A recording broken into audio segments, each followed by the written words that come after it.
अपनी बाई को ले जाएं और शास्त्र दान कराने का सौभाग्य प्राप्त करें। और भी किसी की भावना बन रही हो शास्त्र दान करने की तो कृपया पधार कर आज उत्तम शौच धर्म के दिन पर महान पुण्य अर्जित करने का सौभाग्य प्राप्त कर सकते हैं।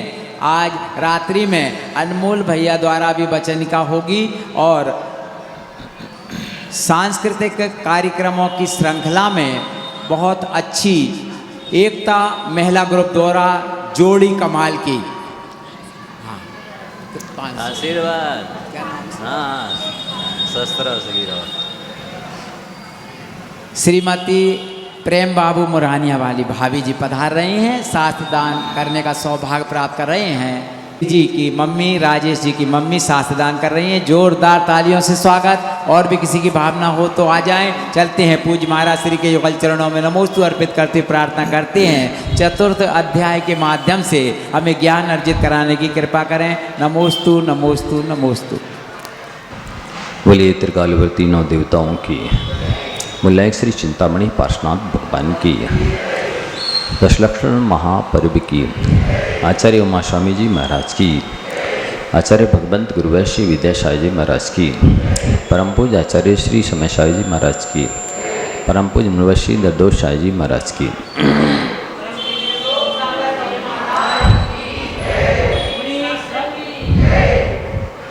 प्यारी बंधुओं, आप जानते हैं कि जैसे पानी को नीचे गिराने के लिए किसी मोटर की टुल्लू पंप इत्यादि की आवश्यकता नहीं होती है, लेकिन पानी को यदि ऊपर चढ़ाना हो तो मशीन टुल्लू पंप इत्यादि की आवश्यकता होती है। ठीक इसी प्रकार से इस जीव को अधोगमन करने के लिए कोई पुरुषार्थ करने की आवश्यकता नहीं है। यदि ऊर्ध्व गति करनी है तो उसके लिए पुरुषार्थ की आवश्यकता होती है। तो अब अपन अधोलोक से निकल कर के कल मध्यलोक में आए और मध्यलोक से निकल कर के अब कहाँ जा रहे हैं? ऊर्ध्वलोक में जा रहे हैं।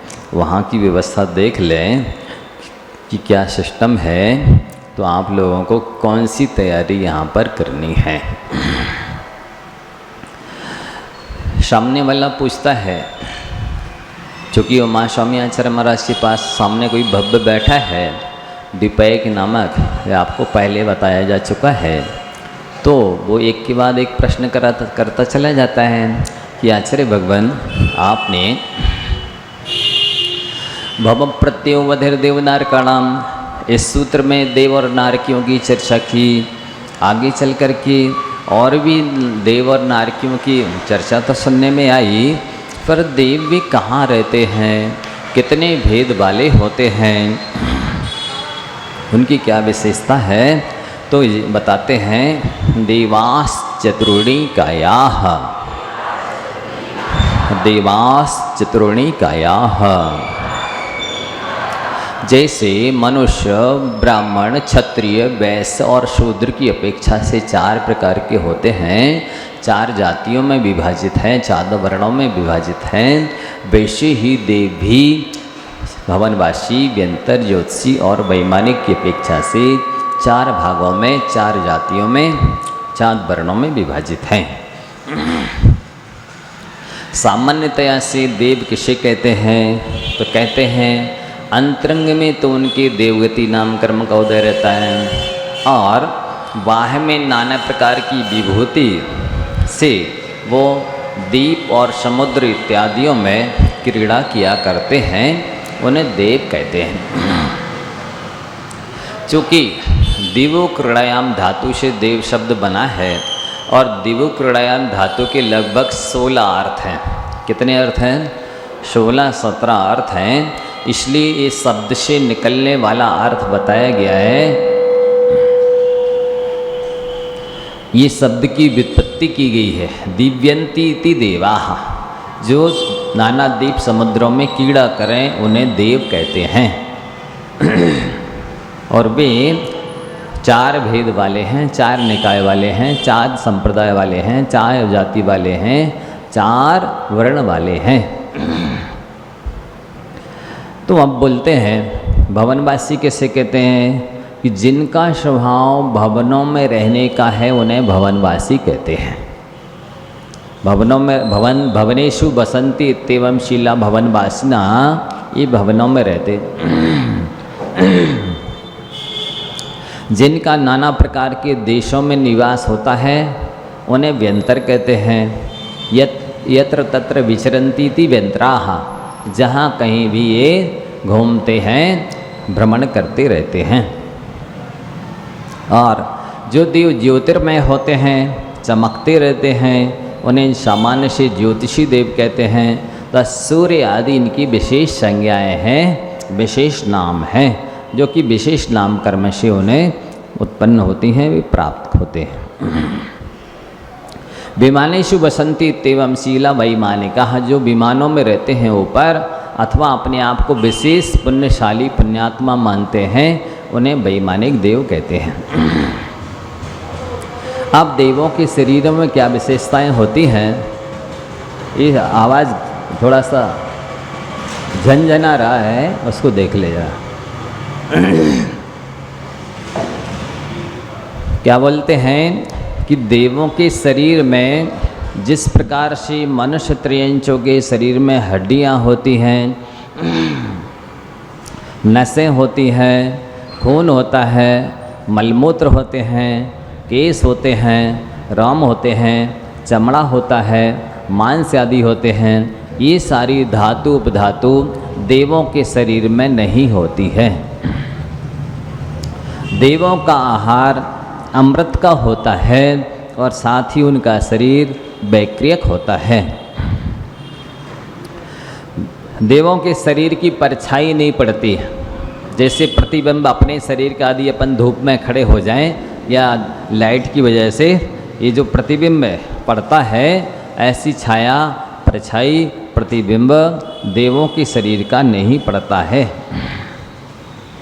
दूसरी बात, देवों का जो संस्थान होता है वो समचतुरस्र संस्थान होता है। यदि किसी तरह के 4 हाथ दिखा दिए, 4 मुंह दिखा दिए, ये और भी किसी प्रकार की विक्रिया, वो विक्रिया से बनाया हुआ शरीर है, वस्तुतः तो उनका सौम्य शांत समचतुरस्र संस्थान होता है। देवों के शरीर का कोई संघनन नहीं होता है, हड्डी नहीं होती उनके शरीर में। ये विशेषता है कि देवों का जन्म उपाद सैया में होता है और अंतर मुहूर्त में ही उनकी 6 पर्याप्तियाँ पूर्ण हो जाती हैं, वे पर्याप्तक हो जाती हैं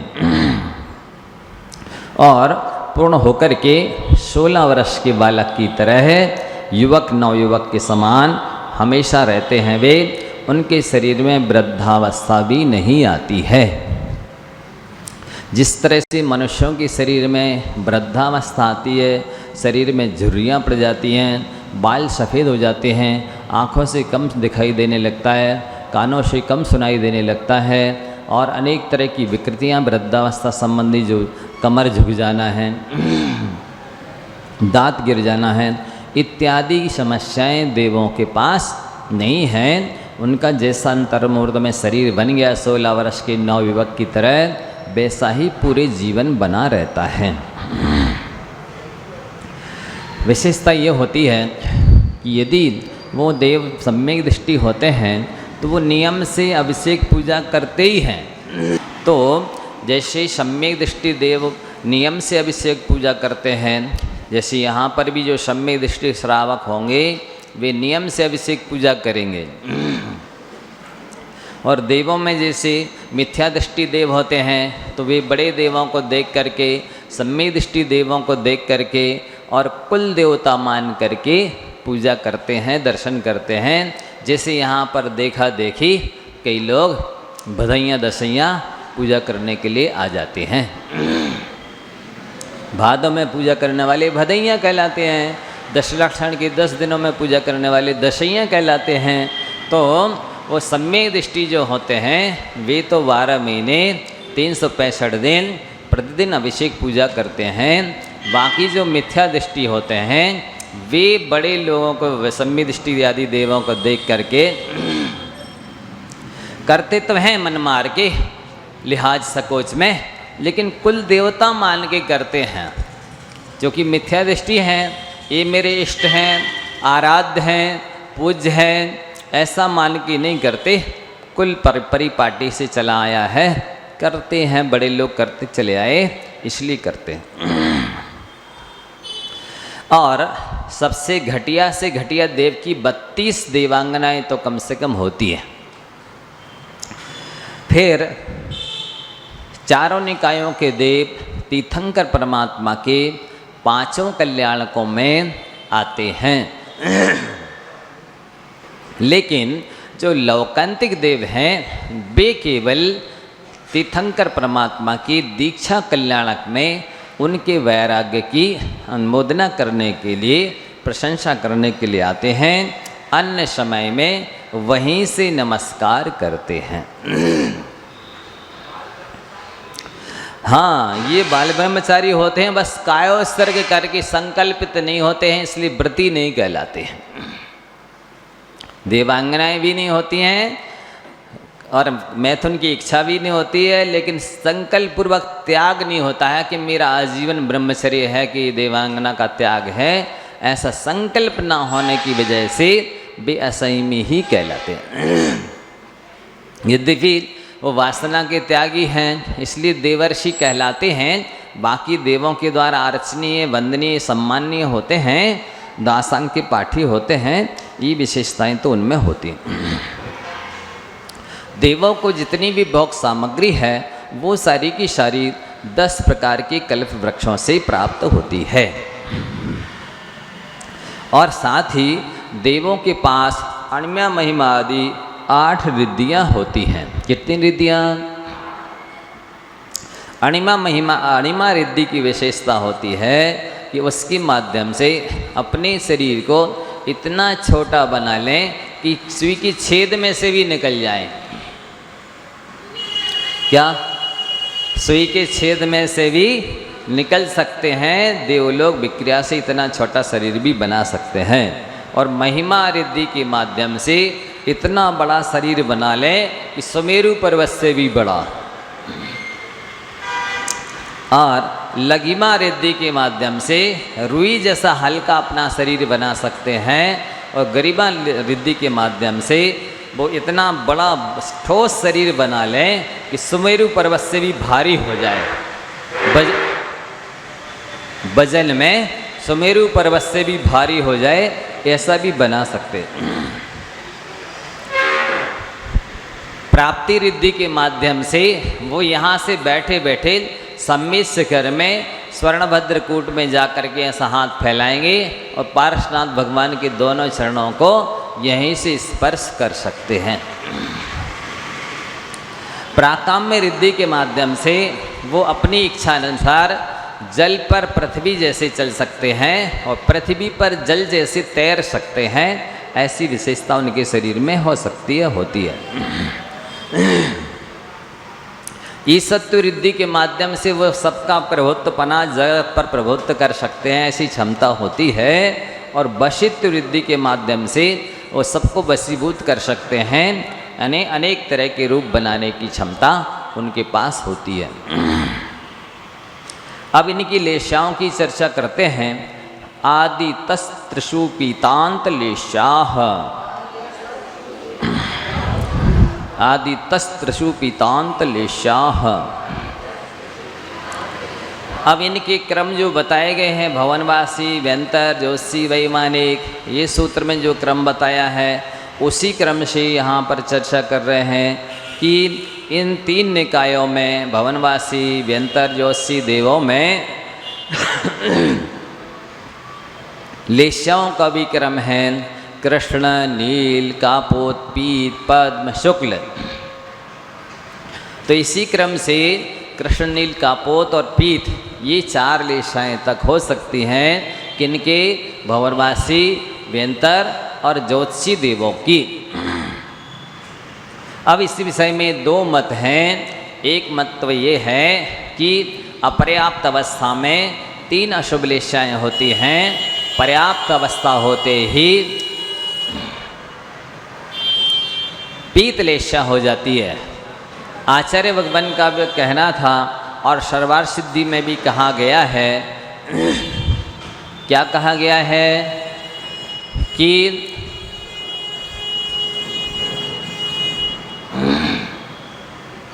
बिना अशुभ लेशा के ये देव जाकर के नरकों में नारकियों को लड़ा नहीं सकते, नारकियों को कष्ट दे नहीं सकते।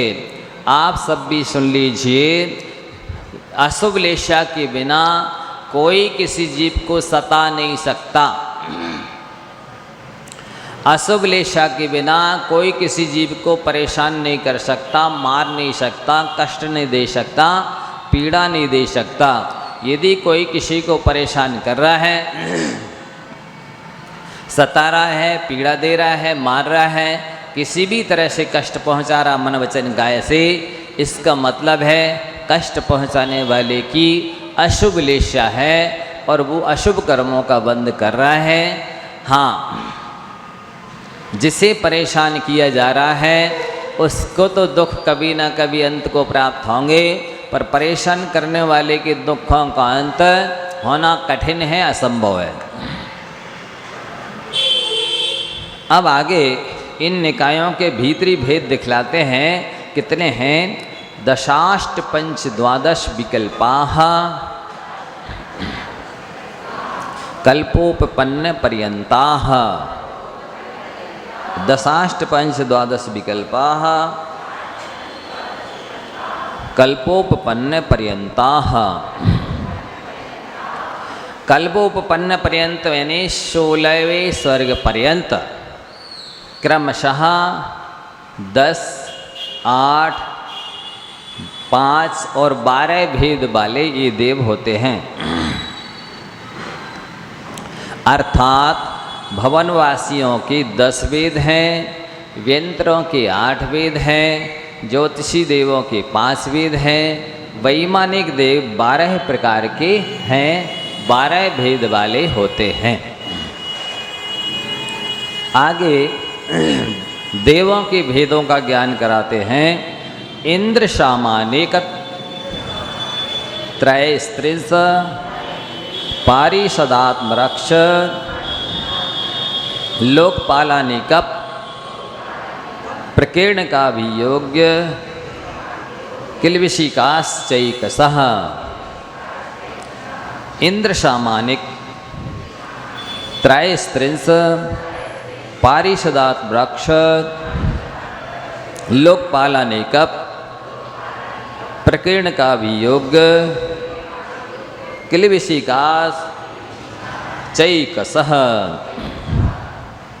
अब ये जो क्रम से 10, 8, 5 और 12 भेद बताए गए हैं, उनकी परिभाषाएं बताई जा रही है कि भी 10 भेद जो हैं किसकी कितनी योग्यता होती है, कौन क्या करता है, किस काम में आता है, इसको बताते हैं।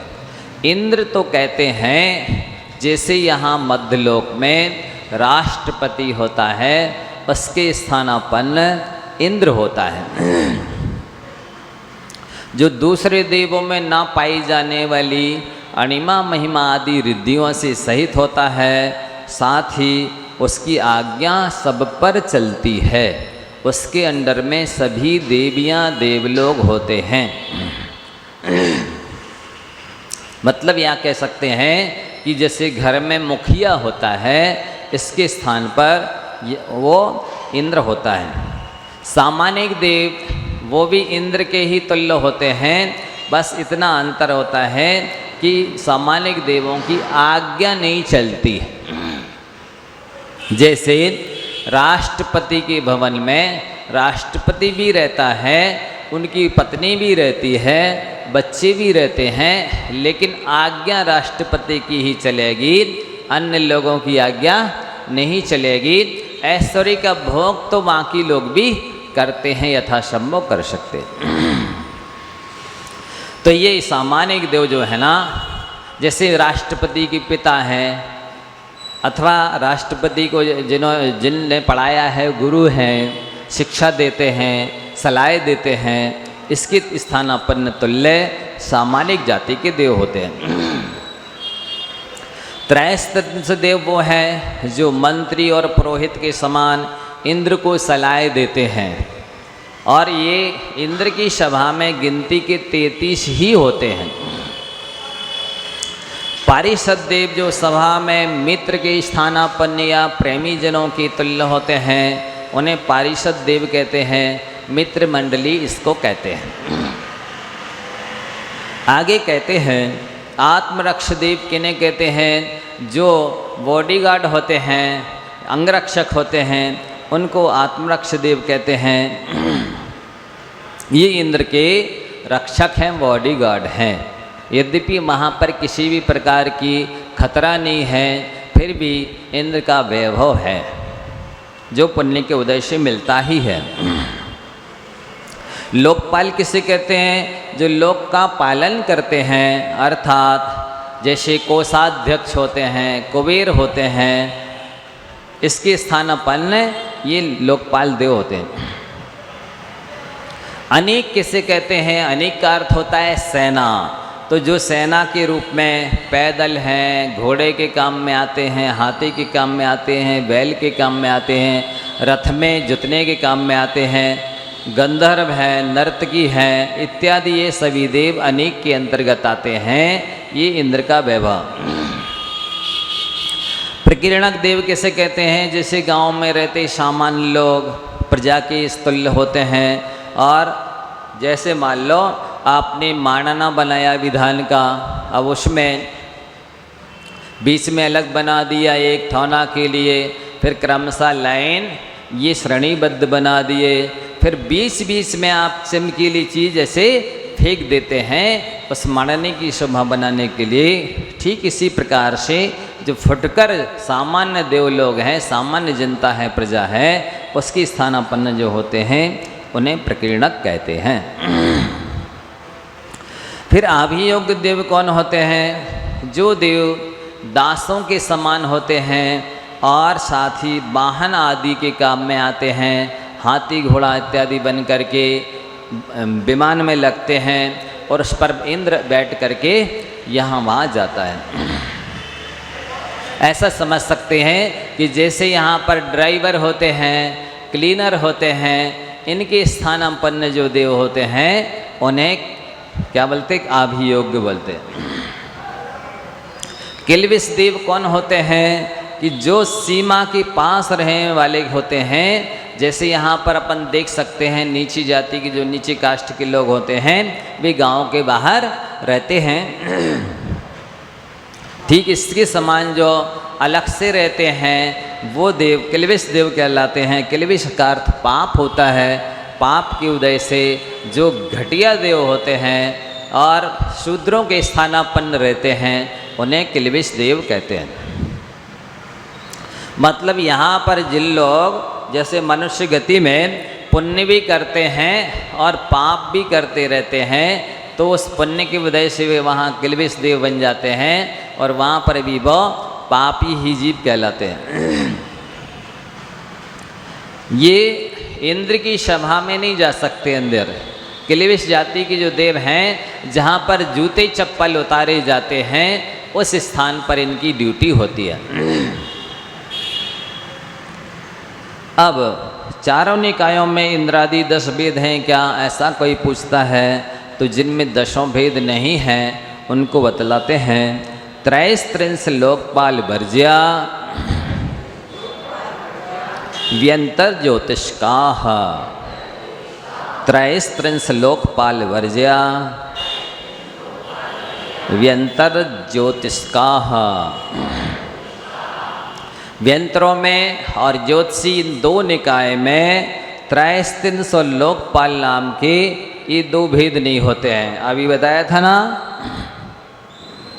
कि जो त्रैस्त्रिंश होते हैं वे सम्मानीय सदस्य होते हैं, वे 33 होते हैं और जो मंत्री और पुरोहित के समान होते हैं ऐसे देव व्यंतरों में और ज्योतिषियों में नहीं होते।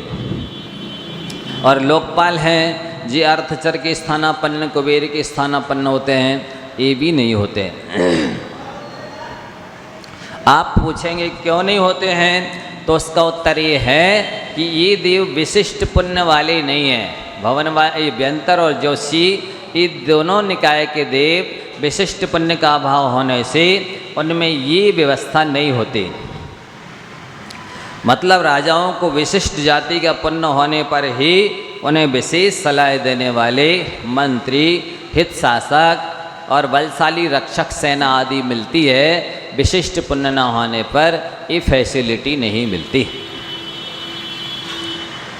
उन निकायों में क्या एक एक ही इंद्र है जो आप अभी 10 और 8 भेद बता रहे हैं, या किसी में ज़्यादा हैं? तो उसके लिए व्यवस्था बताते हैं। पूर्वयोर द्विन्द्राः, पूर्वयोर द्विन्द्राः।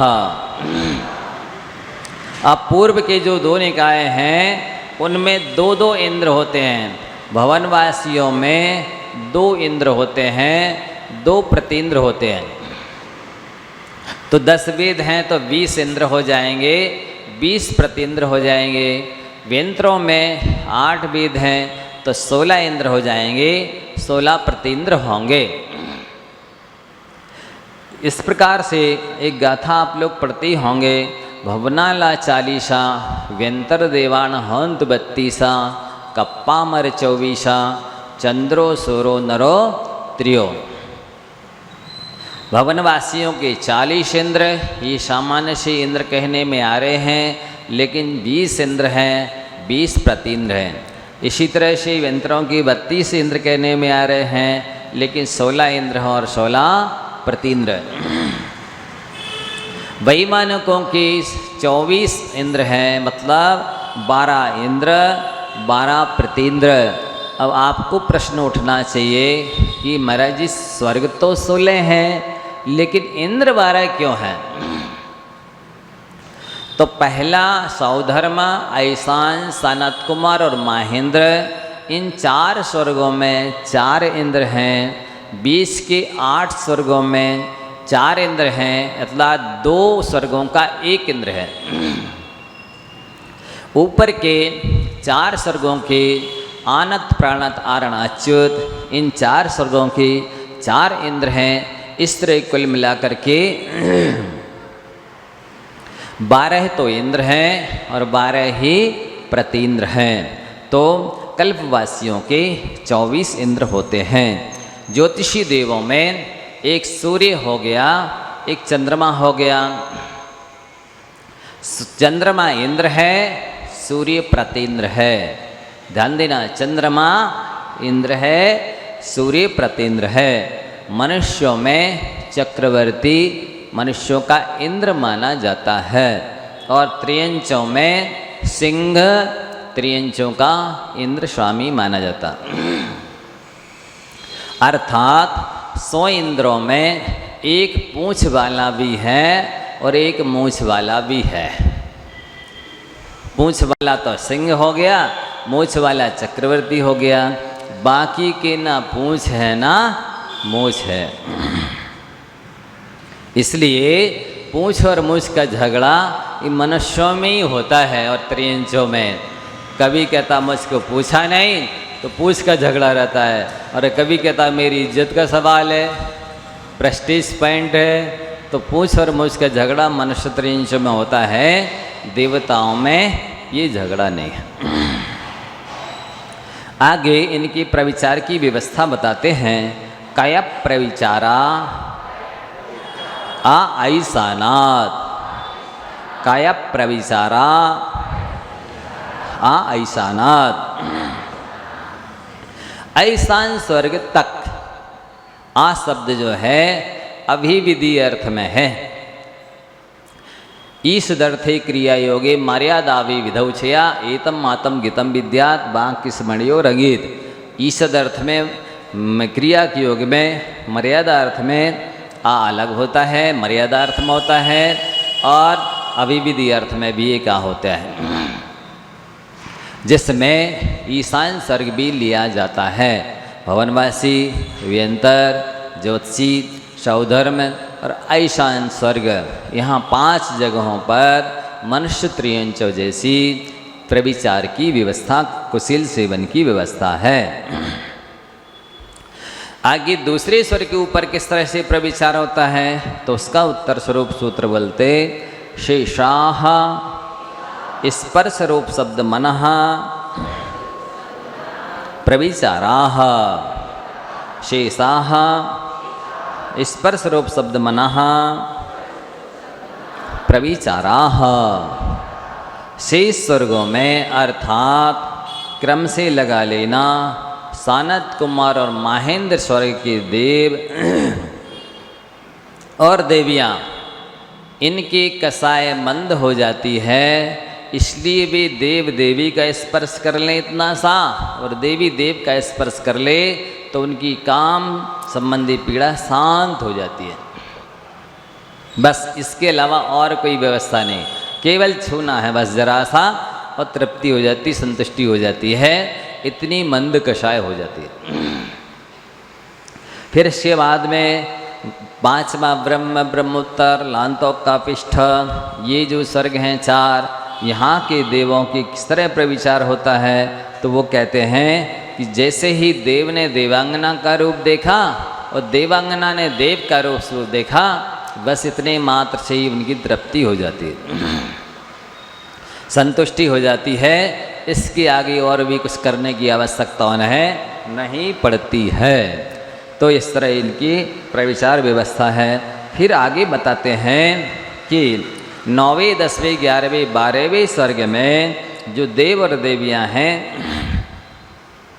वे एक दूसरे से बात कर लेते हैं, जरा सा कोई एक शब्द बोल दिया, कुछ भी चर्चा कर ले, बस काम संबंधी पीड़ा शांत हो जाती है, फिर उन्हें कुछ भी नहीं करना पड़ता। ऊपर ऊपर इस तरह से उनकी वेद की पीड़ा कम कम होती चली जाती है, कषाय मंद मंद होती चली जाती है। फिर आगे जो 13, 14, 15, 16वां स्वर्ग है,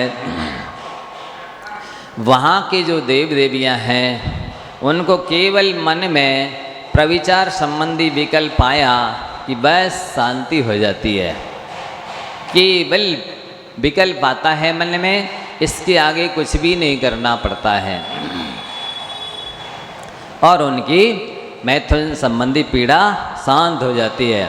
अब ये व्यवस्था देवों में ही नहीं है, मनुष्यों में भी इस तरह से प्रविचार संबंधी दोष लगता है। यदि कोई चरित्रमय कर्म के उदय से उस राग के वशीभूत होकर के किसी को छूता है, समझ लो उसको कुशील सेवन का पाप लग गया। इसलिए टच नहीं करना चाहिए आपस में, ब्रह्मचारी ब्रह्मचारियों किसी को भी एक दूसरे को टच नहीं करना चाहिए। आहार भी देते हैं तो पात्र भी अंजलि से टच नहीं होना चाहिए, इस तरह आहार देना चाहिए। और इसी तरह से यदि उस राग के वशीभूत होकर कि आप बार बार किसी को देख रहे हैं तो कुशील सेवन का पाप लग जाता है, उतना आश्रव बंद हो जाता है। इसी प्रकार से जो ये मोबाइल से बात चलती है या आसपास में एक दूसरे से बात करते हैं, उस राग के वशीभूत होकर किसी से बात की जाती है तो कुशील सेवन का पाप मनुष्य त्रिंच को भी लग जाता है। यदि उस चरित्र मोहिनी संबंधी कर्म के उदय से या राग के वशीभूत होकर के मन से किसी का ध्यान किया जाता है तो भी कुशील सेवन का पाप लग जाता है, उतनी आश्रव बंद हो जाता है। जिस तरह से स्त्री पुरुष में कुशील होता है तो एक तो हो गया काम, वो कामरूपी भूत हो गया, और एक आप हो गए तो 2 लोग यहाँ भी हो गए, इसलिए यहाँ भी कुशील सेवन का पाप लगता है। ऐसा राजवार्तिक इत्यादि ग्रंथों में खोला गया है। परे प्रविचाराः, परे प्रविचाराः।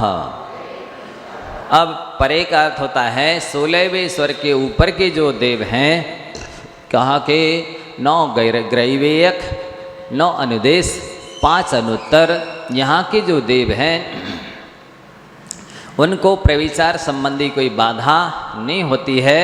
कुछ चाहे वो 31 सागर से लेकर के 23 सागर से लेकर के 33 सागर तक, क्योंकि 16वें स्वर्ग की आयु 22 सागर है, तो वहाँ के ऊपर की प्रविचार से रहित हैं तो 23 सागर से शुरू होते हैं, तो 23 से लेकर 33 सागर तक उनको कुशील सेवन करने की इच्छा तक नहीं होती, प्रविचार करने का भाव नहीं आता है। इतना चारित्र मुनि कर्म का मंद उदय रहता है। मंद कषाय रहती है, शुभ लेसा रहती है। इसलिए मनुष्य त्रिंचों को सोचना चाहिए, मुख्य रूप से मनुष्यों को विचार करना चाहिए कि हम संयम धारण कर सकते हैं, पर अधिकार है हमको कितने रागी द्वेषी कामी क्रोधी हैं। इस हमसे अच्छे तो वो देवता लोग हैं कि वे यद्यपि ब्रह्मचारी नहीं है, वे असंयमी है, लेकिन वो इस सब के पाप से पशु कर्म से वर्जित है, रहित है। ये पशु कर्म कहलाता है। सोचिए उनके पास 33 सागर तक कोई विकल्प नहीं। और ये जो धारणा है कि नहीं सुखता उसका ही है, ऐसा कुछ नहीं है, कुशील में ही सुख है। यहाँ लिख रहे 16वें स्वर के जीवों को अनंत गुना सुख ज़्यादा है और प्रविचार नहीं है। लिख रहे ना कि ऊपर 16वें स्वर के आगे प्रविचार से रहित हैं देव और उनके पास में अनंत सुख है। मतलब अपेक्षाकृत जो कुशील सेवन करने वाले देव हैं उनसे अनंत गुने ज़्यादा सुखी हैं। ना देवांगनाएं हैं, ना प्रविचार है, ना उसकी इच्छा है, ना वादा है, कुछ भी नहीं है। ऐसी व्यवस्था वहाँ है। तो ये धारणा नहीं होनी चाहिए कि प्रविचार में ही सुख है, प्रविचार के अभाव में और परम सुख है। आगे कहते हैं कि जो आदि के निकाय आपने बताए हैं भवनवासी की 10 भेद वाले, उनके नाम बताते हैं। भवनवासिनो सुर नाग विद्युत सुपर्णाग्नि वातस्तनितो दधि द्वीप दिक् कुमाराः।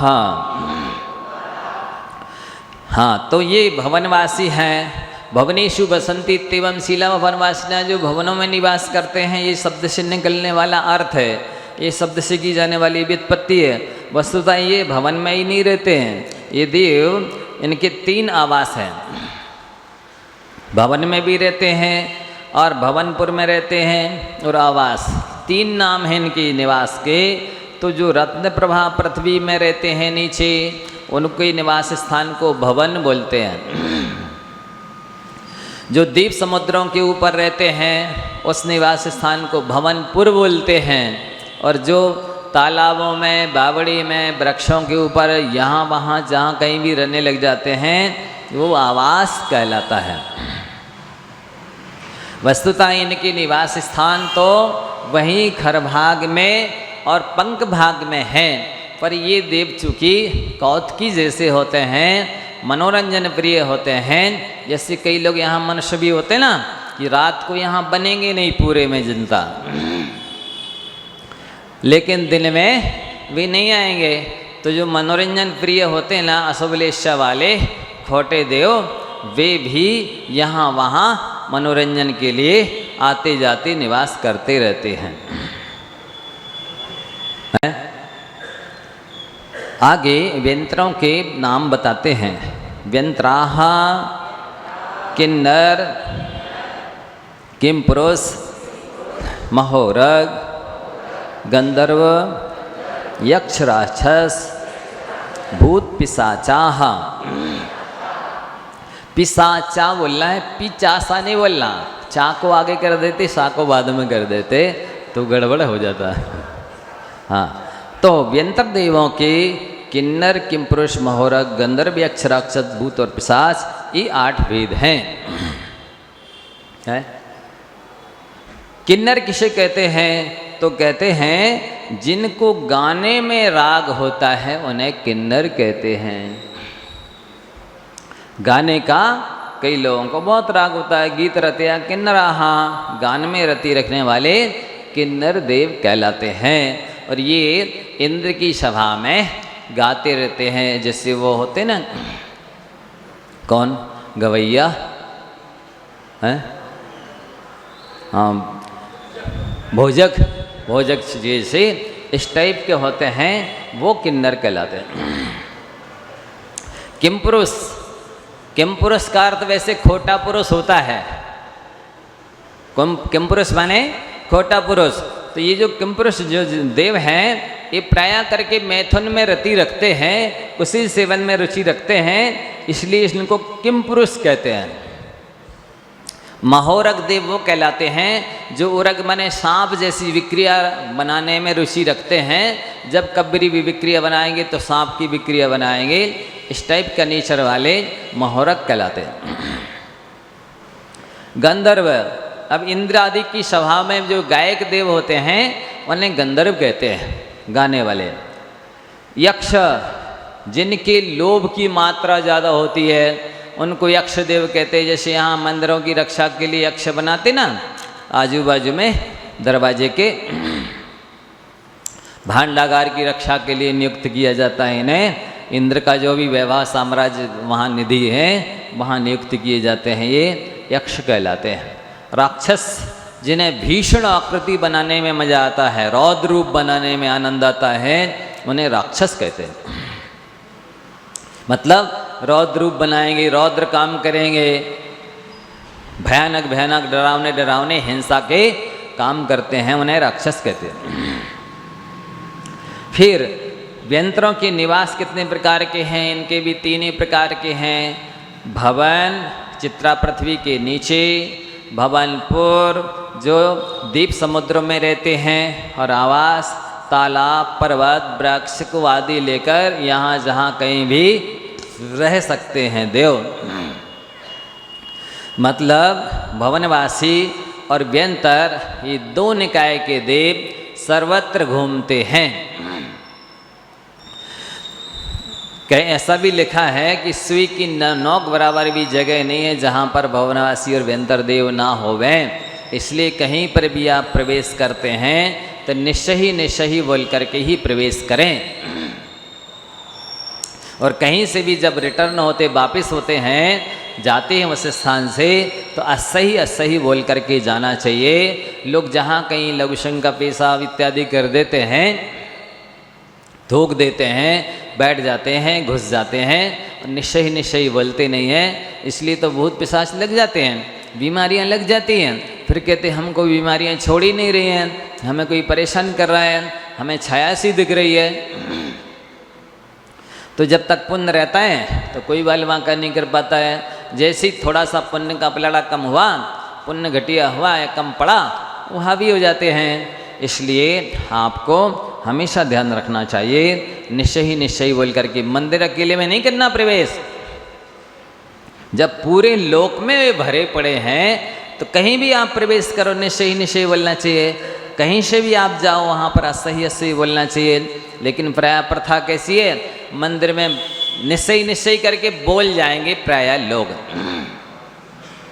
वापिस होते समय असही कितने बोल के निकलते मंदिर से बाहर, बताओ? बहुत कम लोग। जब हम जा रहे हैं आप अपना देखिए, संभालिए। लोक व्यवहार में भी शिष्टाचार कहलाता है। अच्छा भाई साहब आज्ञा ले लूँ, मैं जा सकता हूँ भैया, मैं चलता हूँ, ऐसा संकेत करके जाते कि नहीं? ये सभ्यता है, ये शिष्टाचार है, बोलना ही चाहिए। नहीं बोलते हैं इसलिए फिर वो पीछे ही लग जाते हैं और फिर परेशान करते रहते हैं। तो इनके भी भवनवासियों की भवन, भवनपुर, आवास 3 स्थान हैं, और व्यंतरों के भी 3 ही आवास स्थान कहलाते हैं। अब आगे तीसरा जो निकाय है उससे सामान्य और विशेष नाम बताते हैं। ज्योतिष्काः सूर्या चंद्रमसौ ग्रह नक्षत्र प्रकीर्णक तारकाश्च। ये सरल है। ज्योतिष के देवों के सूर्य और चंद्रमा, सूर्य प्रतिंद्र है, चंद्रमा इंद्र है, ग्रह, नक्षत्र और प्रकीर्णक तारे, ये ज्योतिषी देवों के 5 भेद हैं। अब ये कहाँ पर रहते हैं ज्योतिषी देव, तो इनका निवास स्थान बताया जा रहा है। इस चित्रा पृथ्वी के ऊपर 790 योजन की ऊंचाई पर सबसे पहले ताराएं हैं। जो छोटे छोटे से स्टार दिखते ना तारे, वो छोटे छोटे नहीं हैं। इधर से आपको इतने छोटे दिख रहे हैं, पाव पल्ल आधा पल्ल के हैं, तो यहाँ से 790 योजन ऊपर हैं, इसलिए छोटे दिखाई देते हैं। नीचे से ऊपर की वस्तु देखो तो छोटी दिखती है, और ऊपर से नीचे की वस्तु देखो तो छोटी दिखती है, लेकिन वस्तुतः वो इतने छोटे नहीं हैं। वो पाँव पल्ल, आधा पल्ल इत्यादि के बहुत लंबे चौड़े विमान हैं और हजारों हजारों देव उनके विमानों को खींचते हैं। ये जो आवियोगी जाति के देव है ना, इनके ऐसे कर्म का उदय रहता है कि इनकी पूरी आयु हाथी, घोड़ा, बैल इत्यादि के विक्रिया बना करके इन ज्योतिषी देवों के विमान को खींचते खींचते खींचते खींचते ही पूरी हो जाती है। पूरे जीवन इनको विमान खींचने पड़ते हैं। ऐसे ही कर्म का उदय रहता है। तो जो लोग जो है ना दूसरों का कर्ज नहीं चुकाते हैं या दूसरों का उपकार नहीं चुकाते हैं, सास ससुर का है, माता पिता का है, और भी जिसका उपकार लिया है किसी तरह से तन मन धन से और उपकार चुकाया नहीं, तो थोड़ा बहुत पुण्य किया तो वो देव बन जाते हैं और वहाँ जा कर के जिसका पैसा नहीं चुकाया है उसी इंद्र के विमान के वाहन बन करके, हाथी घोड़ा सिंह बैल इत्यादि बन करके, और उनकी विमानों को पूरी जिंदगी खींचते खींचते खींचते ही पूरी करते हैं, मर जाते हैं। तो इसलिए अपनी यहीं पर जो उपकारी जन हैं, ससुर सास हैं, माता पिता हैं, जो भी हैं गुरुजन हैं, उन सब का उपकार यहीं चुका दो, अन्यथा फिर वहाँ पर विमान तो खींचनी है। तो सबसे पहले क्या मिलेंगे, आप इधर से जाएंगे तो 790 योजन की ऊंचाई पर तारे मिलेंगे, जिन्हें स्टार बोलते हैं, ताराएं। फिर इसके बाद में 10 योजन ऊपर चलेंगे तो सूर्य मिलेगा 800 योजन की ऊंचाई पर। इसके बाद में तो ये 880 योजन के ऊपर पहुंच गए अपन। 80 योजन ऊपर चल करके चंद्रमा है, 800 योजन पर सूरज है, 880 योजन पर चंद्रमा है। फिर 4 योजन ऊपर चलेंगे तो नक्षत्र हैं। फिर इसके बाद में 4 योजन ऊपर चलेंगे बुध हैं। फिर 3 योजन ऊपर चलेंगे शुक्र के विमान हैं। फिर 3 योजन चलेंगे गुरु के बृहस्पति के विमान हैं। फिर 3 योजन ऊपर चलेंगे तो मंगल के विमान हैं। फिर इसके बाद सबसे ऊपर 900 योजन की ऊंचाई पर पहुंचेंगे तो शनि ग्रह के विमान हैं। 900 योजन सबसे ऊंचा टॉप पर शनि ग्रह है, इसलिए वो सबसे ऊपर है। वस्तुतः वो किसी को कष्ट देता नहीं है। कष्ट तो वो सूचित करता है कि आपकी राशि में इस तरह से ग्रह बैठे हुए हैं, आप सावधान हो जाइए। फिर आगे ज़्यादा विस्तार ना करते हुए मुख्य बातें बता देते हैं। चंद्रमा की माने आकार कैसा है इनका विमानों का, तो एक जैसे संतरा है, आप उसको बीच से बनाएंगे, खोल देंगे और ऐसे कर देंगे सीधे, तो ऊपर तो प्लेन है और नीचे वो गोल संतरा का आकार रहता है। ऐसे इन विमानों का आकार है। अपने को तो नीचे का भाग मात्र देखने में आता है, ऊपर क्या व्यवस्था है, किस तरह से बना हुआ है, वो तो दिखता ही नहीं है। और एक चंद्रमा का परिवार क्या है, उसके परिवार में एक सूरज है, 28 नक्षत्र हैं, 88 ग्रह हैं, 66,975 कोड़ा कोड़ी तारे हैं एक चंद्रमा के परिवार में। 66,975 कोड़ा कोड़ी तारे। हाँ, तो जम्बूद्वीप में 2 सूर्य हैं, एक इधर से चलेगा आधी परिक्रमा पूरी करेगा, एक उधर से चलेगा तो आधी परिक्रमा पूरी करेगा। मतलब एक दिन में 2 सूरज परिक्रमा कर पाते 24 घंटे में जम्बूद्वीप की। तो जम्बूद्वीप में 2 सूरज हैं, 2 चंद्रमा हैं, 176 ग्रह हैं, 56 नक्षत्र हैं। लवण समुद्र में 4 सूरज हैं, 4 चंद्रमा हैं, 352 ग्रह हैं, 112 नक्षत्र हैं। धातु खंड में 12 सूरज हैं, 12 चंद्रमा हैं, 1056 ग्रह हैं और 336 नक्षत्र हैं। कालोदधि में 42 सूर्य हैं, 42 चंद्रमा हैं, 3696 ग्रह हैं और 1176 नक्षत्र हैं। पुष्करार्ध में 72 सूर्य हैं, 72 चंद्रमा हैं, 6336 ग्रह हैं, 2016 नक्षत्र हैं। मतलब ढाई द्वीप की व्यवस्था बताई जा रही है ये कि ढाई द्वीप में 132 सूर्य हैं कुल टोटल, 132 चंद्रमा हैं, 11,616 ग्रह हैं और 3,696 नक्षत्र हैं। मतलब यहाँ तो ढाई द्वीप में संख्यात ही ज्योतिषी देव हैं। इसके बाद ढाई द्वीप के बाहर से लेकर के पूरे एक राज्य में सर्वत्र ज्योतिषी देव फैले हुए हैं। गिनती नहीं है, असंख्यात असंख्यात सूर्य चंद्रमा ग्रह नक्षत्र तारे हैं, उनकी गिनती नहीं कर सकता कोई, इतने हैं। मेरु प्रदक्षिणा नित्य गतियो निरीलोके।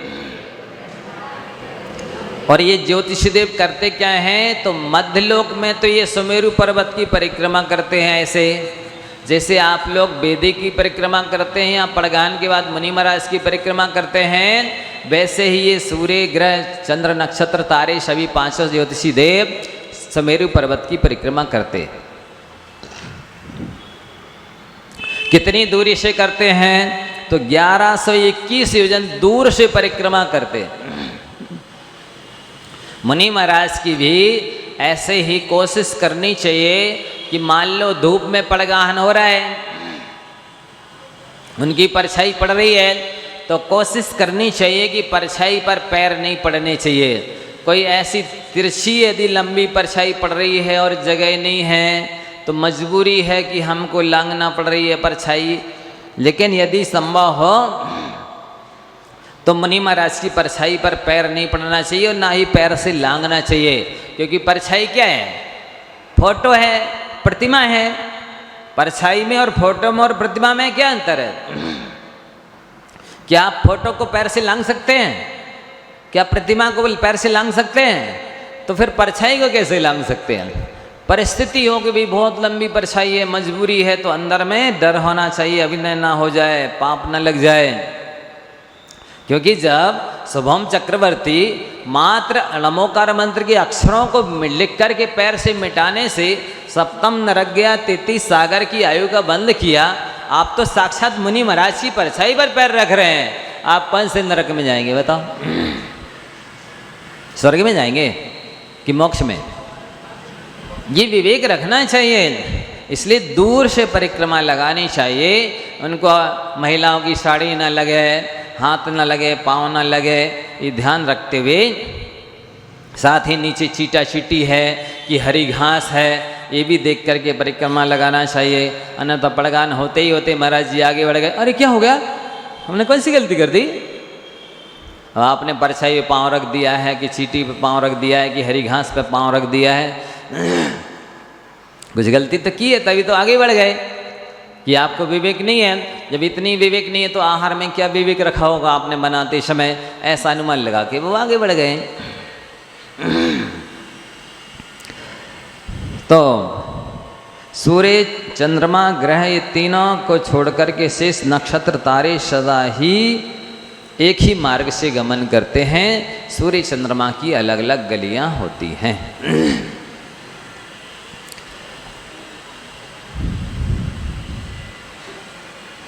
जम्बूद्वीप में सब ज्योतिषी देवों के समूह मेरु की प्रदक्षिणा करते हैं। धात्री खंड में पुष्करार्ध में आधे ज्योतिषी देव मेरु की प्रदक्षिणा करते हैं। मतलब ये है कि धात्री खंड जम्बूद्वीप से दूना है, तो आधे में इतने में जम्बूद्वीप बराबर रचना है, तो आधे ज्योतिषी देव इस समेरु पर ये दो है ना, विद्युन्माली और मंदर, ये 5 पंचमेरु हैं। तो उनमें से 2 मेरु एक इस साइड है, एक इस साइड है। तो इस साइड के जो ज्योतिषी देव होंगे वो इस मेरु की परिक्रमा करेंगे, इस साइड के जो ज्योतिषी देव होंगे वो इस मेरु की परिक्रमा करेंगे। इसलिए आधे इस तरफ होते और आधे इस साइड होते हैं। अब तो जैसे ये घड़ी चलती है इसी तरह से वो परिक्रमा करते रहते हैं और इन्हीं के माध्यम से तत्कृतः काल विभागः, इन्हीं ज्योतिषी देवों के द्वारा ये घड़ी, घंटा, दिन, पक्ष, माह, वर्ष इत्यादि की गणना होती है।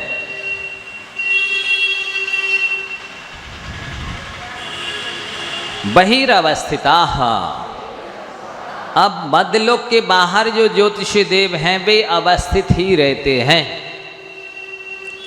ढाई द्वीप में तो परिक्रमा लगाते हैं सभी पांचों प्रकार के ज्योतिषी देव, और ढाई द्वीप के बाहर पांचों ही प्रकार के ज्योतिषी देव एक ही स्थान पर स्थिर रहते हैं, अपने ही स्थान पर चमकते रहते हैं, वो भ्रमण करना उनको नहीं पड़ता। मतलब देखिए, ऐसा भी कर्म का उदय है कि जो अभियोग्य जाति के देवों ने जिनका उपकार या कर्ज नहीं चुकाया, वे तो ढाई द्वीप के विमानों को खींचेंगे, और जिनका पुण्य ऐसा है, विशिष्ट है, तो वो भले अभियोग्य बनेंगे लेकिन ढाई द्वीप के बाहर रहेंगे, तो उनको विमान नहीं खींचना पड़ेंगे। असंख्यात लोक प्रमाण पुण्य के वेद हैं, असंख्यात लोक प्रमाण पाप के वेद हैं। कहाँ कितना सा जरा सा कम ज़्यादा पड़ जाए और उसके उदय में क्या हीना देख हो जाए, कहाँ नहीं जा सकता। वैमानिकाः। अब कहते हैं आगे, यहाँ से इसके बाद में भवनवासी यंत्रों की चर्चा हो गई, अब वैमानिकों की चर्चा सुनिए। कल्पोपपन्नाः कल्पातीताश्च। ये दो प्रकार के होते हैं, एक तो कल्पोपपन्न और दूसरे कल्पातीत।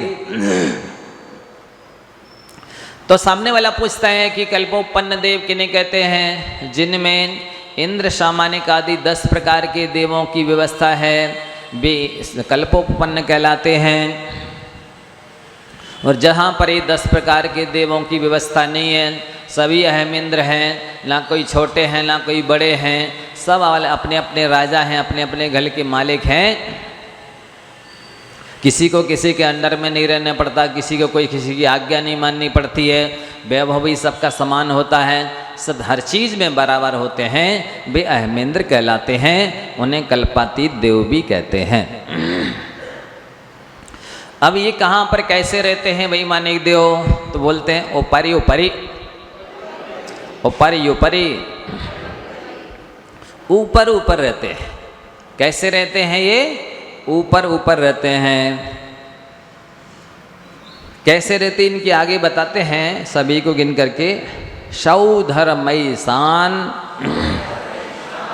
सोनी बुल्ला, औ की मात्रा है सौधर्मयी सान, सानत कुमार महेंद्र, ब्रह्म ब्रह्मोत्तर, लांतो कापिष्ठ, शुक्र महाशुक्र, सतार सहस्रारेश्वानत, प्राणतयोरारणाच्युतयोर,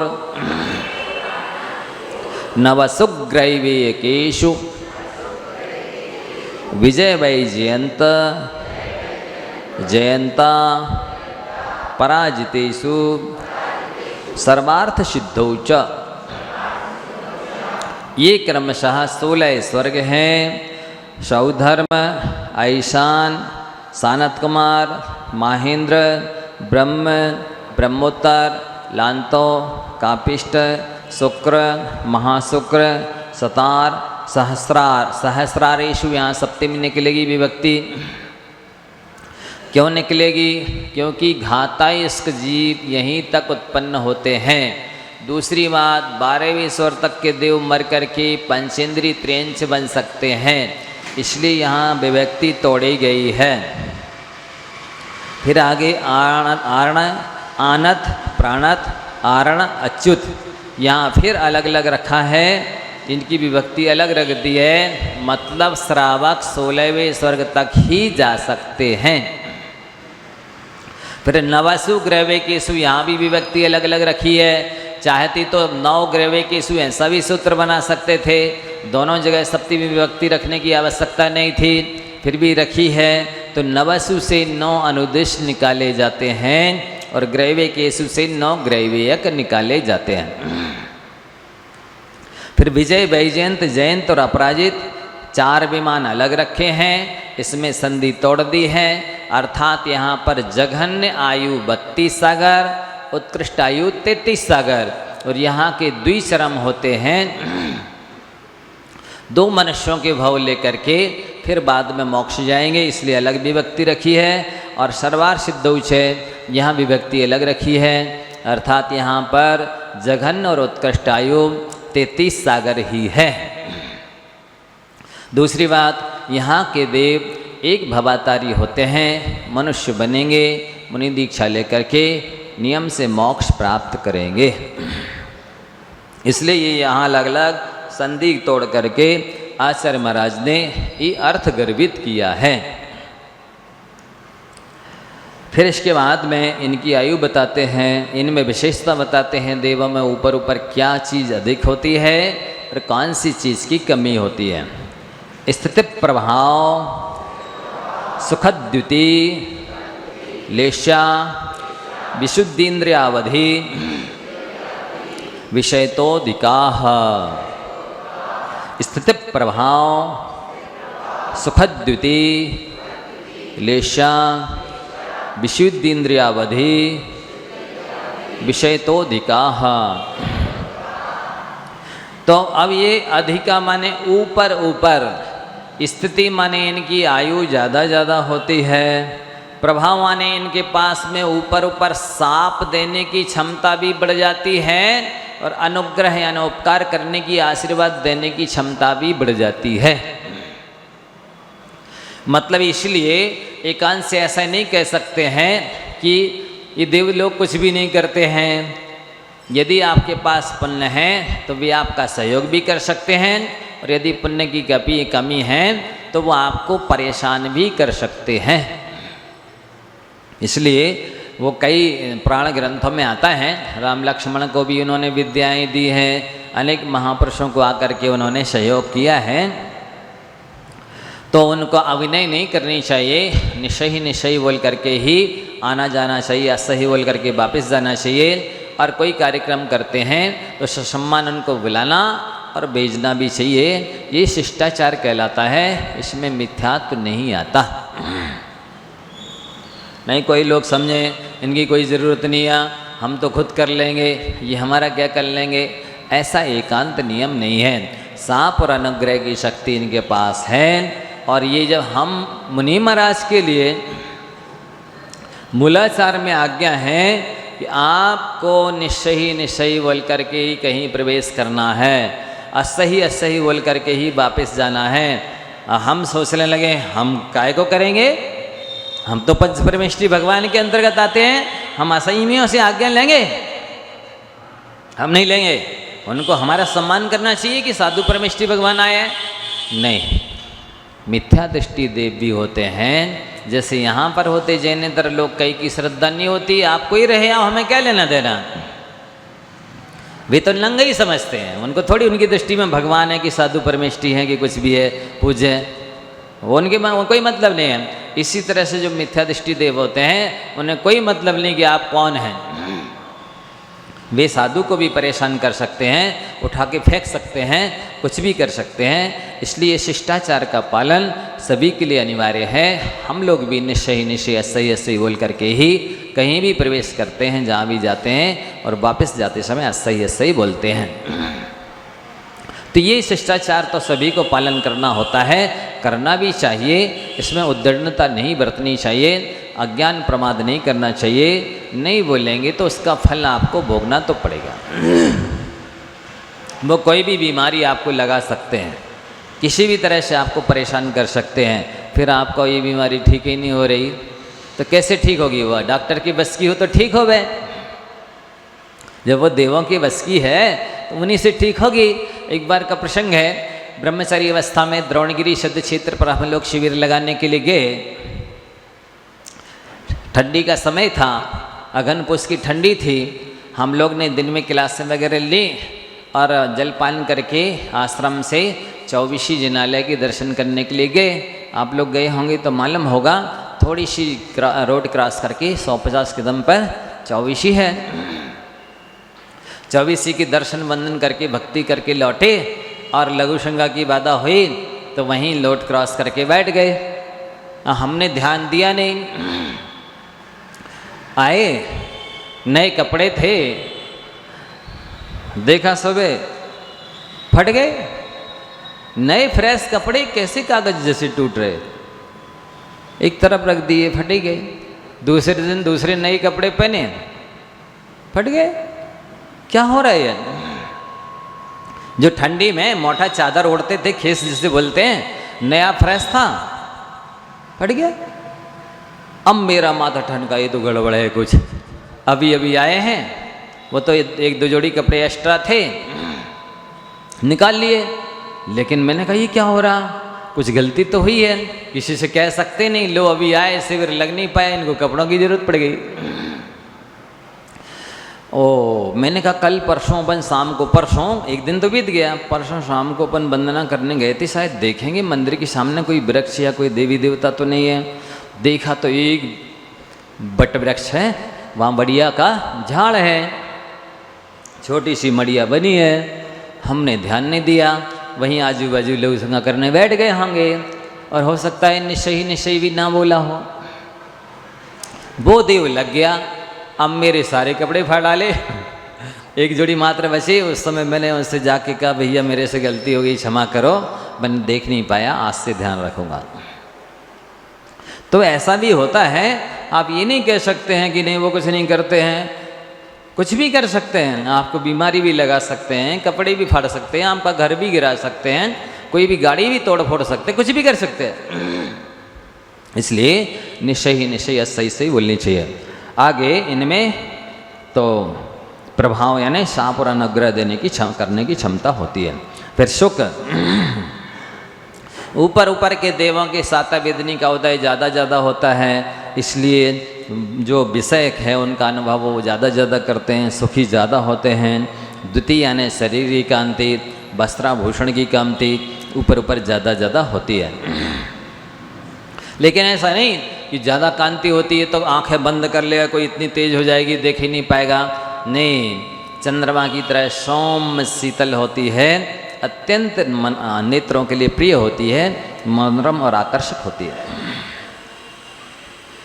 लेस्या की विशुद्धि भी ऊपर ज़्यादा होती है, क्योंकि आपको अभी बताया गया कि पहले दूसरे स्वर्ग में पीत लेस्या है, तीसरे चौथे में नीचे पीत है, ऊपर पद्म आ जाती है, 5वीं से 12वीं तक पद्म लेस्या है। शुक्ल भी ऊपर के विमानों में आ जाती है, उसके ऊपर मध्यम शुक्ल है और सबसे ऊपर परम शुक्ल है। तो ये लेस्या की विशुद्धि होने की वजह से, कसाय की बंधता होने की वजह से उनके बहुत सुख होता है। यहाँ भी आप देखेंगे जो व्यक्ति जितना शांति प्रिय है, जितना मंद कसाई है, वो उतना अपने आप में मस्त रहता, मगन रहता है, सुखी रहता है।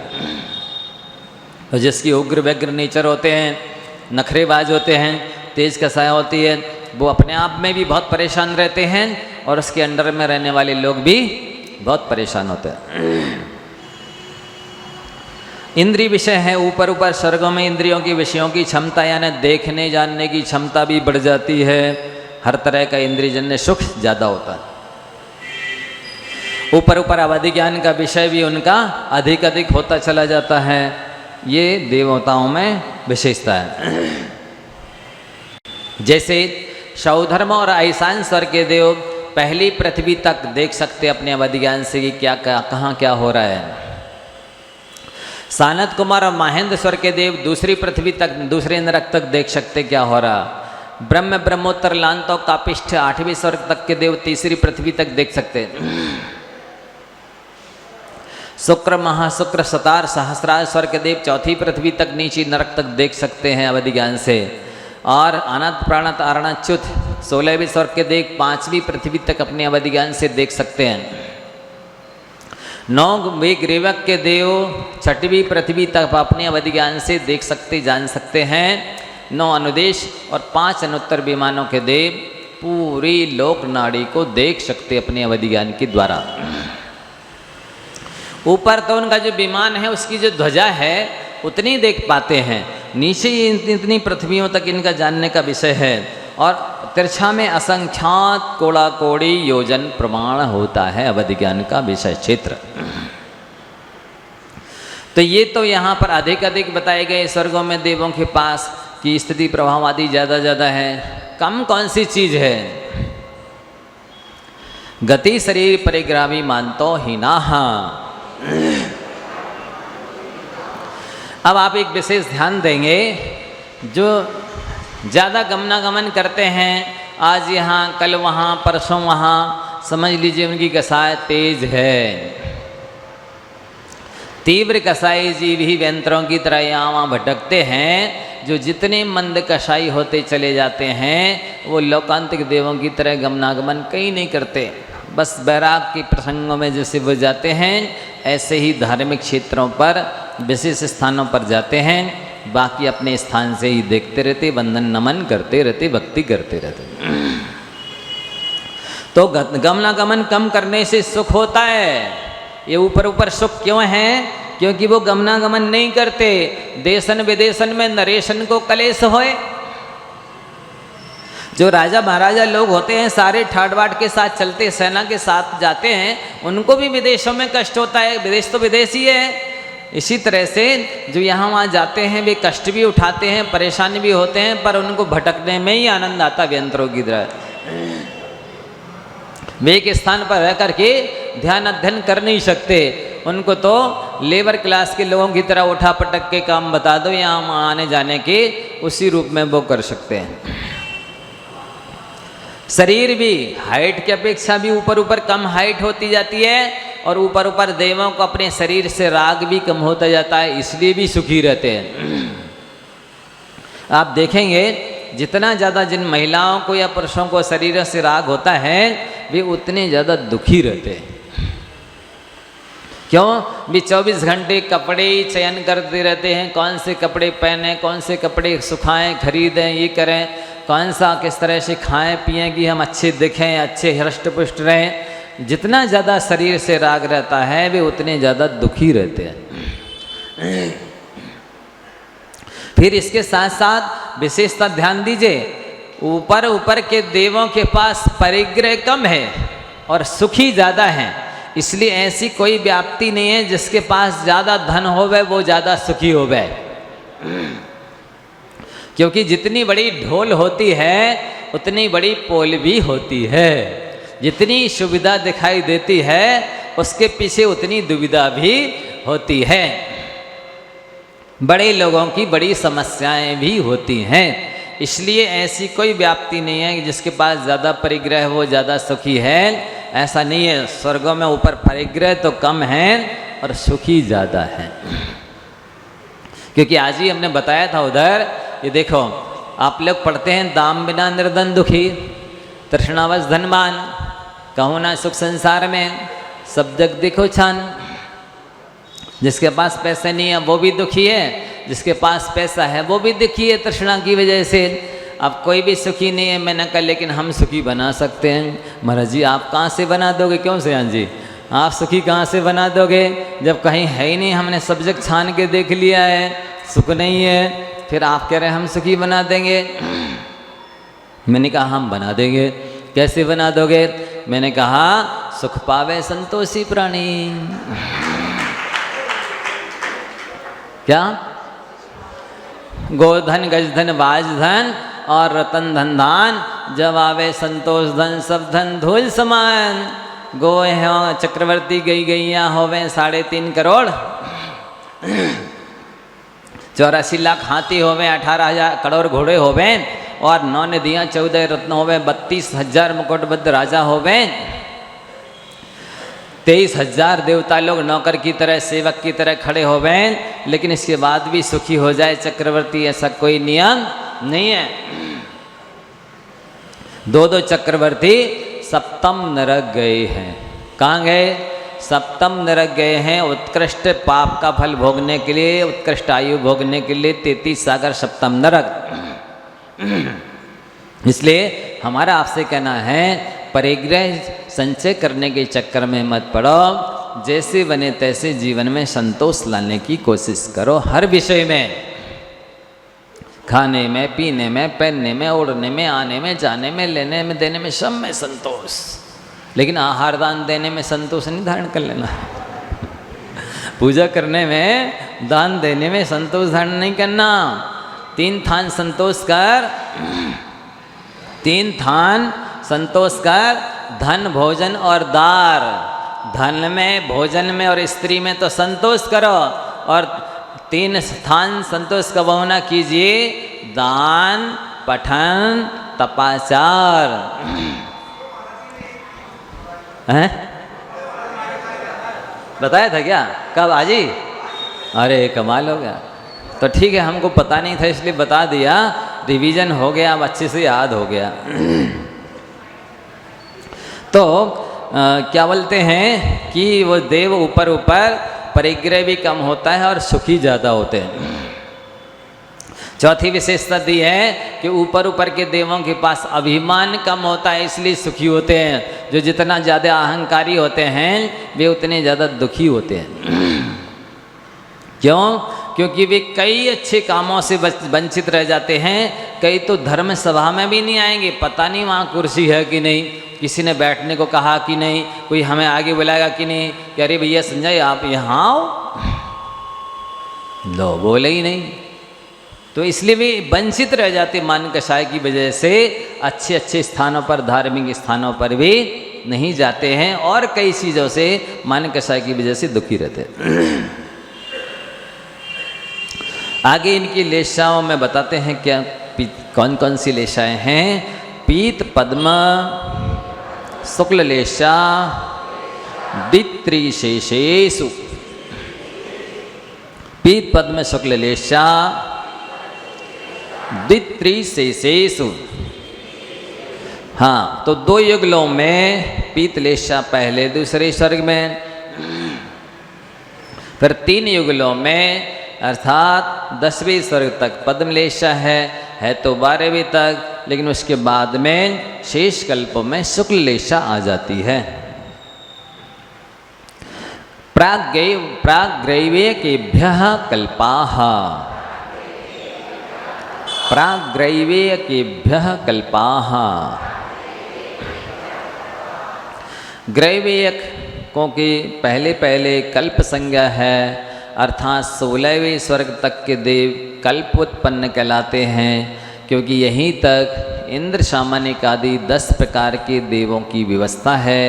इसके ऊपर सभी अहमिंद्र कहलाते हैं, कोई किसी के अंडर में अधीनस्थ नहीं होता। अब लौकांतिक देवों की विशेषता बताते हैं। ब्रह्म लोकालया लौकांतिकाः, लो नहीं है, औ है, लौकांतिकाः। ब्रह्म लोकालया लौकांतिकाः। ये ब्रह्मलोक है आलय जिनका, 5वां स्वर्ग है आलय जिनका, निवास स्थान जिनका, ऐसे लौकांतिक देव होते हैं। लौकांतिक क्यों कहते हैं? क्योंकि इन लोक का अर्थात संसार का अंत कर दिया है। वहाँ से आएंगे, मनुष्य बनेंगे, मुनि बन करके मोक्ष चले जाएंगे, इसलिए इन्हें लोकांतिक कहते हैं। 5वें स्वर्ग में भी ये ऊपर रहते हैं, जैसे मनुष्य लोग नीचे रहते हैं और ऊपर में कोई विशेष लोग रहते हैं, तो इसी प्रकार से सामान्य देव तो नीचे रहते हैं और ये ऊपर की 8 दिशाओं में रहते हैं 5वें स्वर्ग में। वहाँ पर कोई देवांगनाओं का आना जाना संपर्क नहीं होता है, वहाँ पर इंद्र, सामानिक आदि की व्यवस्था भी नहीं है। ये एक भवातारी है एक बात। दूसरी बात यह है कि ये विषयों से विरक्त होते हैं, इसलिए इन्हें देवर्षि कहते हैं। देवर्षि कौन कहलाता है? जो विषयों से विरक्त होता है। तीसरी बात, ये द्वादशांग के पाठी होते हैं, फिर भी इन्हें श्रुत केवली नहीं कहते, क्योंकि श्रुत केवली तो मुनि महाराज ही होते हैं और ये मात्र तीर्थंकरों के वैराग्य की प्रशंसा करने आते हैं। अन्य समय तो वहीं से दर्शन पूजन भक्ति करते रहते, कहीं आते जाते नहीं हैं।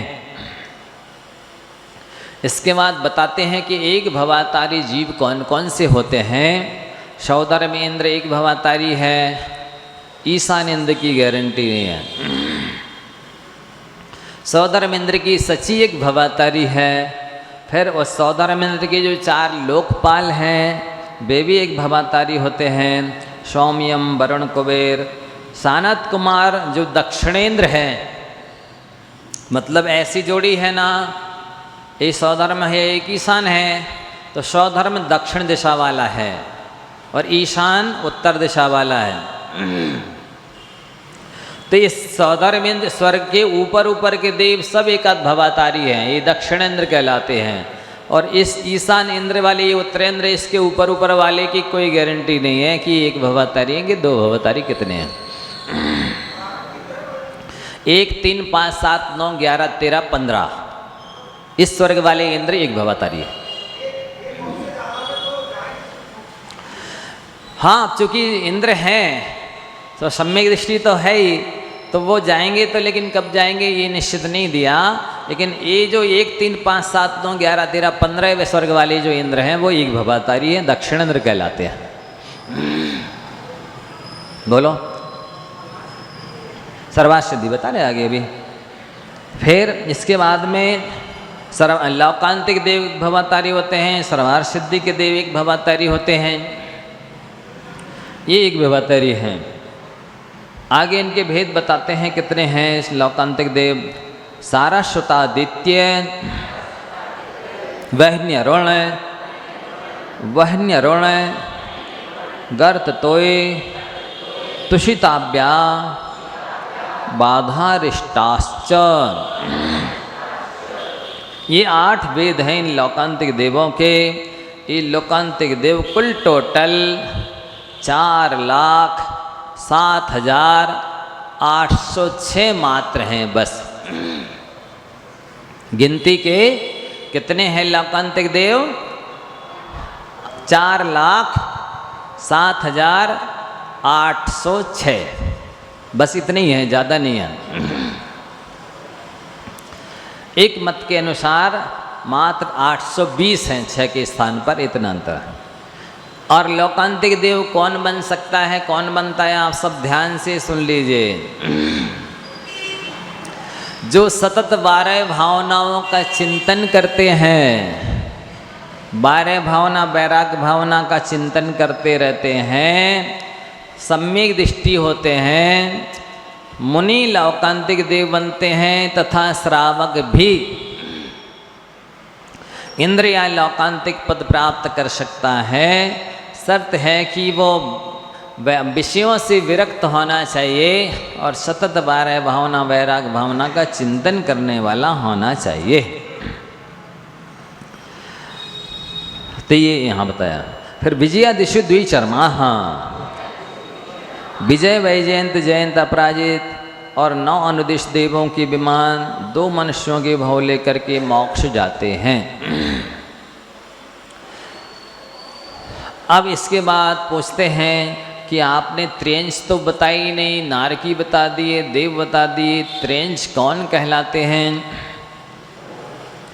औपपादिक होने, औपपादिक मनुष्येभ्यः शेषास तिर्यज्ञयोनयः।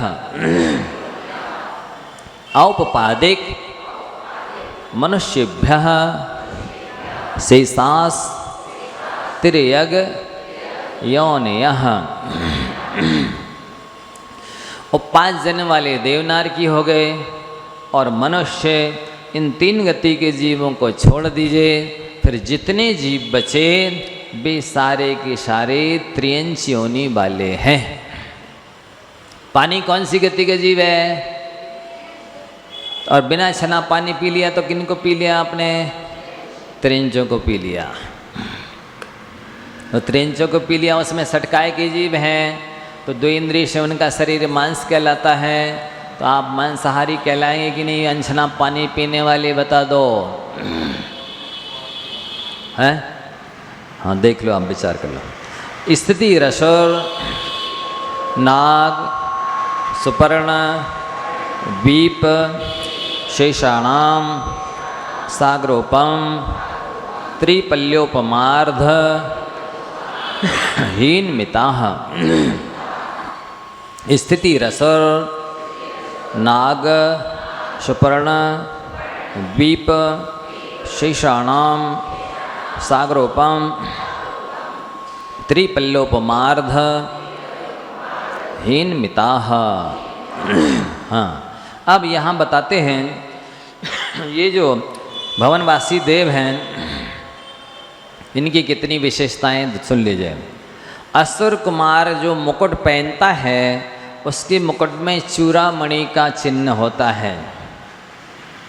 उसको 1000 वर्ष बाद भोजन की इच्छा होती है। 15 दिन में वह श्वास लेता है। 1 सागर की आयु होती है। 25 धनुष की हाइट होती है। एक धनुष 4 हाथ का होता है। 25 चौको 100 हाथ का होता है भवनवासी देव। नाग कुमार के मुकुट में सर्प का चिन्ह होता है। वो 12.5 दिन के अंतराल से भोजन करते हैं। 12.5 मुहूर्त में श्वास लेते हैं। इनकी 3 पल्ले की आयु होती है। जघन आयु सभी की 10,000 वर्ष है। इनकी 10 धनुष की अवगाना है, यानी 10 चौको 40 हाथ। सुपर्ण कुमार के मुकुट में गरुड़ का चिन्ह होता है। 12.5 दिन में ये भी भोजन करते। 12.5 मुहूर्त में ये भी श्वास लेते। 2.5 पल्ले की इनकी आयु होती है और 40 हाथ का इनका भी शरीर होता। द्वीप कुमार की मुकुट में हाथी का चिन्ह होता है। ये भी 12.5 दिन में आहार करते। 12.5 मुहूर्त में श्वास लेते। 2 पल्ले की आयु होती है। 40 हाथ का शरीर। उदयी कुमार की मुकुट में मगर का चिन्ह होता है। 12 दिन के अंतराल से भोजन। 12 मुहूर्त में श्वास। 1.5 पल्ले की आयु। 40 हाथ का शरीर। स्तनित कुमार की मुकुट में स्वस्तिक का चिन्ह होता है। 12 दिन में आहार करते हैं। 12 मुहूर्त में श्वास लेते हैं। 1.5 पल्ले की आयु है।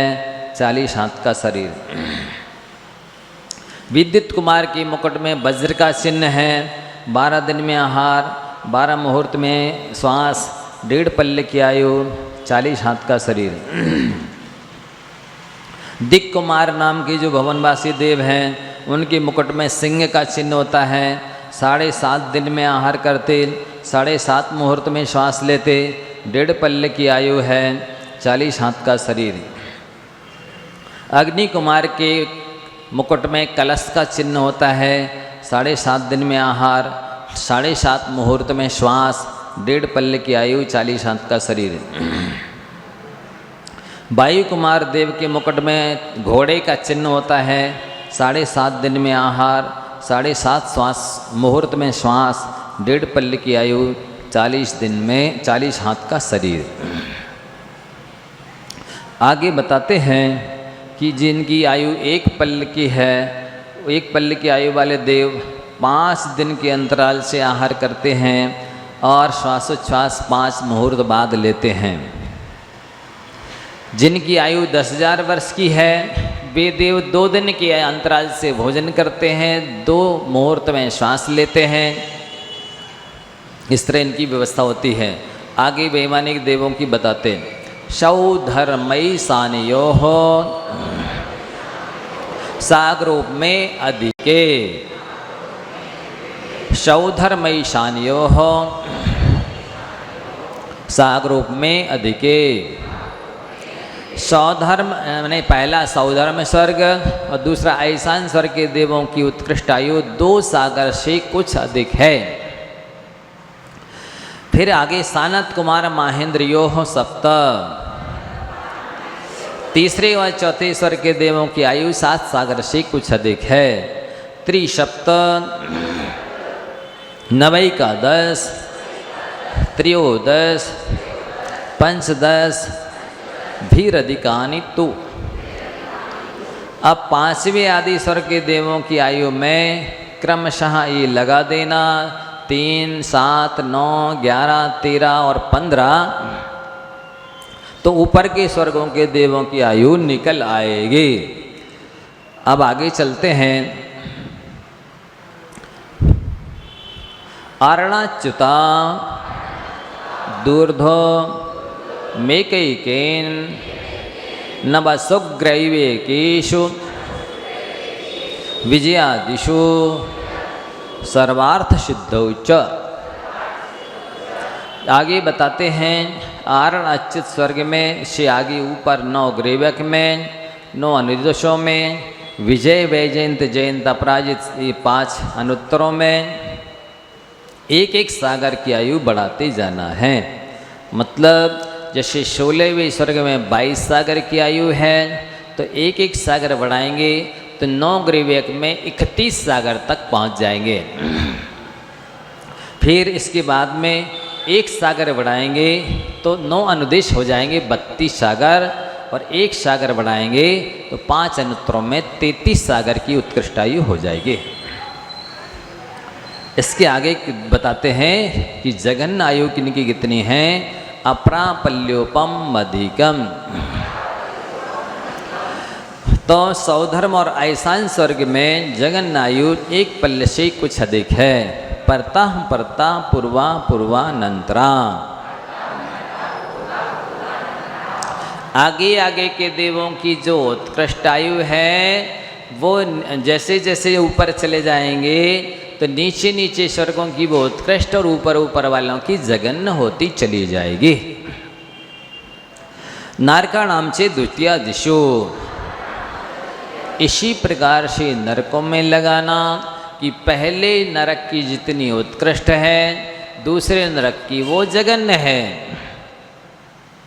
दूसरे नरक की जो उत्कृष्ट है तीसरे नरक की वो जघन्य है। इसी प्रकार नीचे 10 वर्ष सहस्राणि प्रथमायाम। पहले नरक के नारकियों की जघन्य आयु 10,000 बरस है। भवनेषु च। भवनवासी देवों की भी जघन्य आयु 10,000 बरस है। व्यंत्रणांच। व्यंतर देवों की भी जघन्य आयु 10,000 वर्ष है। परापल्योपम अधिकम। व्यंतर देवों की उत्कृष्ट आयु एक पल्ले से कुछ अधिक है। अब ज्योतिषी देवों की उत्कृष्ट आयु बताते हैं। ज्योतिष्काणाम च। ज्योतिषी देवों की भी एक पल्ले से कुछ अधिक आयु है। तदष्ट भागोपरा। ज्योतिषी देवों की जघन्य आयु उत्कृष्ट आयु के 8वें भाग है। लौकांतिका नाम अष्टौ सागरोपमाणि सर्वेशम। लौकांतिक देवों की जघन्य और उत्कृष्ट दोनों प्रकार की आयु 8 सागर ही है। लेकिन सिद्धांत सार दीपक में 9 सागर की आयु बताई है। ये विशेष बात याद रखना चाहिए। इस प्रकार संक्षेप से चतुर्थ अध्याय की व्याख्या हुई।